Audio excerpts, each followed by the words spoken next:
जी बिस्मिल्लाहिर्रहमानिर्रहीम। दोस्तों, आज हमारे पास ये डीसी बैटरी मोबाइल चार्जर है। ये जी, ठीक है जी, ये वाला। इसकी आउटपुट नहीं है, हम इसको देखेंगे कि इसको क्या मसला है। तो इसे हम खोलते हैं, खोल के चेक करेंगे कि क्या प्रॉब्लम है इसको। तो फिर उसके बाद पता चलेगा जी। ठीक करते हैं जनाब, मैं इसे अब खोलता हूँ।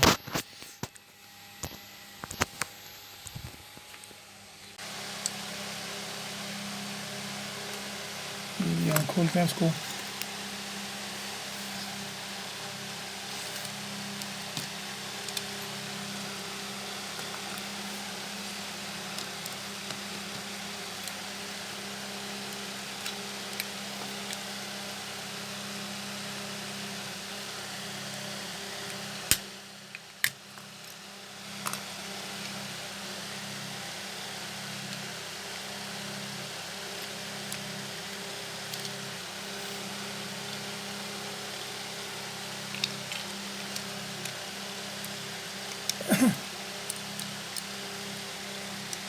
ये मैं इसे खोल रहा हूँ जी दोस्तों।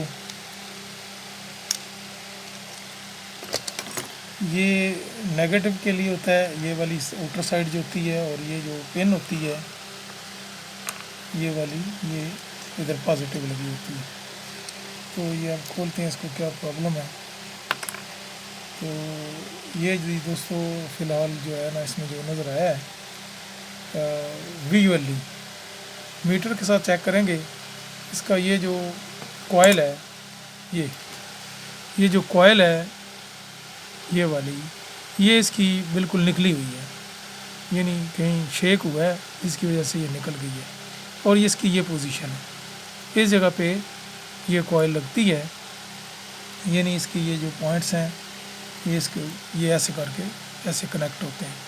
क्योंकि ये उतरी हुई थी, ये लगा के फिर हम चेक करेंगे कि क्या वाकई इसी वजह से फ़ॉल्ट है। क्योंकि ये उतरा हुआ है, लाजमी बात है इसमें फ़ॉल्ट होगा। अब ये हम लगा के फिर चेक करते हैं ऑपरेशनली, क्या ये मोबाइल को चार्ज करती है या नहीं करती। जी दोस्तों, ये अब हमने ना ये यहाँ पे ये इसको फिट कर दिया है, इस कॉइल को। तो अब हम इसको सोल्डर कर लेते हैं। तो ये सोल्डर कर दिया जी।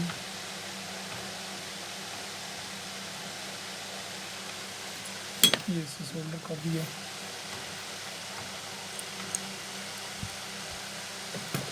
अब इसे हम चेक करते हैं 12 वोल्ट दे के। दोस्तों, ये हम इसका थोड़ा सा सर्किट डायग्राम देख लेते हैं। मैं इसे थोड़ा सा जूम कर लेता हूँ। ये देखें, ये हमारा सर्किट है। इसको हम देखते हैं, गौर करते हैं। ये हमारी ये जो लगी हुई है ना, ये स्प्रिंग, ये पॉजिटिव है और ये नेगेटिव है। ये पॉजिटिव स्प्रिंग की जो नेगेटिव जो है ना, ये वाली साइड पे जो होती है, इसका ये प्रिंट जो है, ये वाला, ये यहाँ आ रहा है और ये यहाँ से ऐसे होके ये इस जगह पे और यहाँ पे पहुँच गया। और यहाँ पे ये जो USB पोर्ट है, इसकी ये राइट साइड पे इधर कनेक्ट हो गया इस जगह, जबकि पॉजिटिव हमारा इस साइड पे होना चाहिए। अब पॉजिटिव का क्या तरीक़ाकार है। अब पॉजिटिव जो है, ये स्प्रिंग वाली पोजीशन जो है ना, ये पिन है, ये पॉजिटिव है। ये पॉजिटिव यहाँ पे चली गई, यहाँ से होके ये वोल्टेज ड्रॉप करके ये रेजिस्टर लगा हुआ है 100 के तकरीबन, ठीक है ना।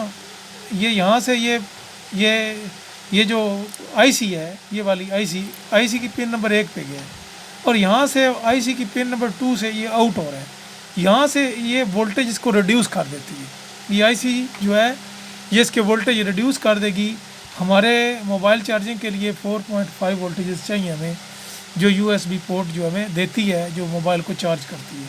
क्योंकि बैटरी भी 4.5 वोल्ट की होती है, जो भी चार्जर मोबाइल चार्जर होता है। अब ये पिन नंबर 1 पे पॉजिटिव गई है, यहाँ से ये आउट हो गई है, आउट होके ये इस पोजीशन पे चली गई। यहाँ पे फिर आगे ये कैपेसिटर लगा हुआ है, ये इसके पैरेलल, ताकि ये फ़िल्टरिंग हो जाए। अगर कोई रिपल है किसी वजह से तो ये ख़त्म हो जाएगा। यहाँ से फिर ये कॉइल लगी हुई है, ये दोस्तों ये वाली कॉइल, ये कॉइल जो है यहाँ से ये फ़िल्टरिंग के लिए ये भी है।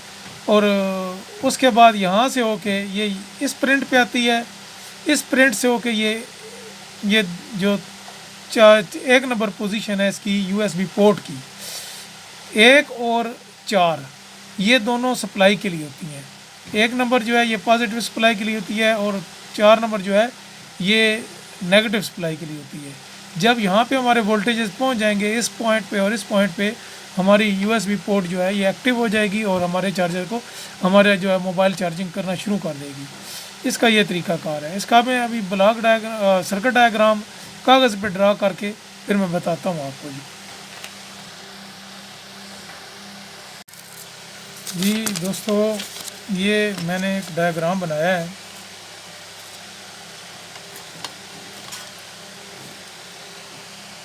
ये जी एक डायग्राम बनाया है। तो ये हमने इसकी पॉजिटिव सप्लाई है, ये डायरेक्ट डीसी वोल्ट चार्जर है जो गाड़ियों और कारों में इस्तेमाल होता है। तो ये इसकी डायरेक्ट डीसी पॉजिटिव वोल्टेजेस हैं और ये नेगेटिव वोल्टेजेस हैं, ये नेगेटिव। ठीक है जी। इसके बाद जब ये यहाँ से पॉजिटिव 12 वोल्ट हैं गाड़ी के अंदर जो होते हैं बैटरी वाले, ये क्योंकि हमारी जो रिक्वायरमेंट है आगे 4.5 वोल्ट की है, तो ये पॉजिटिव वोल्टेजेस इस रजिस्टर पे जाते हैं। ये 220 ओम का रजिस्टर है, ये अपने ऊपर वोल्टेज ड्रॉप कर लेगा, तो ये इस आईसी को देगा। आईसी की पिन नंबर 1 और ये जो है 7 और 8, ये पिनों पे ये रजिस्टर के थ्रू जब वोल्टेजेस पहुंचेंगे तो ये 2 नंबर आईसी की पिन जो है ये हमारे आउट वोल्टेजेस देगी। आउट वोल्टेज कहाँ से होंगे? ये वाले, ये देखो, ये वाली इस कॉइल के थ्रू,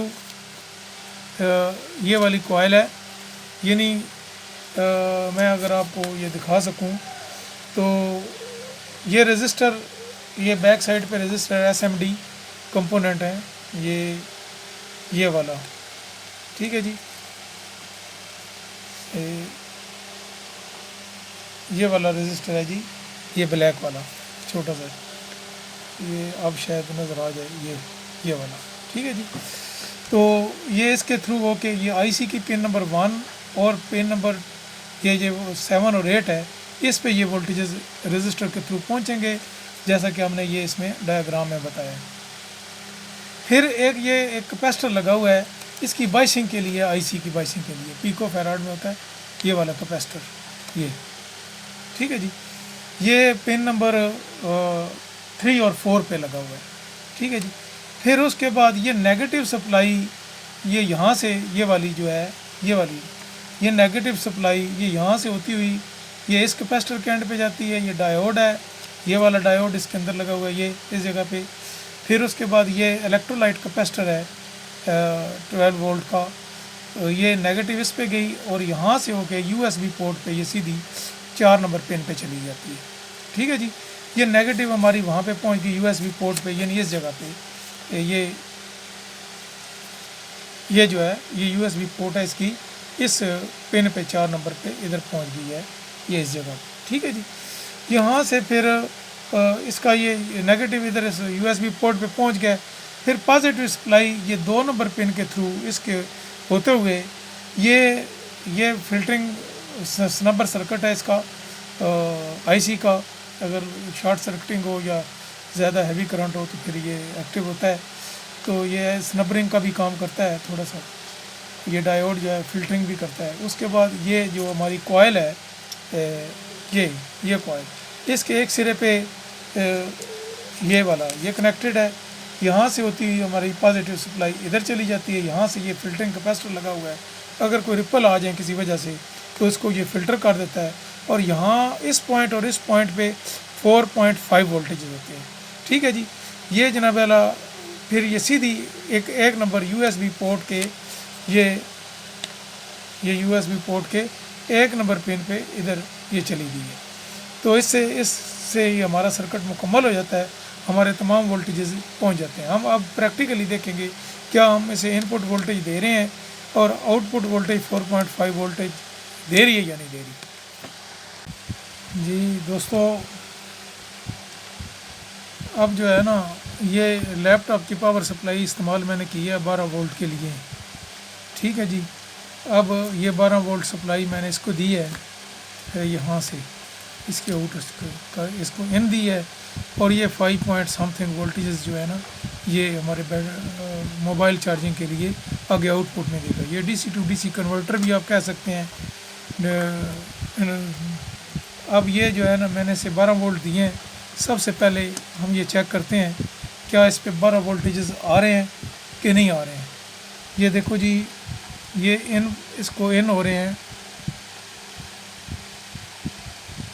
12.76 वोल्टेजेस, ये इसको हम इनपुट सप्लाई दे रहे हैं। अब इसी तरीके से अब हमें इसकी ये जो USB पोर्ट है, ये वाली इस पे हमें 5 पॉइंट समथिंग वोल्टेजेस मिलने चाहिए, ताकि हमारा जो है ना DC पे हमारा चार्जर जो है वो काम करता रहे और हमारा मोबाइल चार्ज होता रहे गाड़ी के अंदर, ठीक है जी।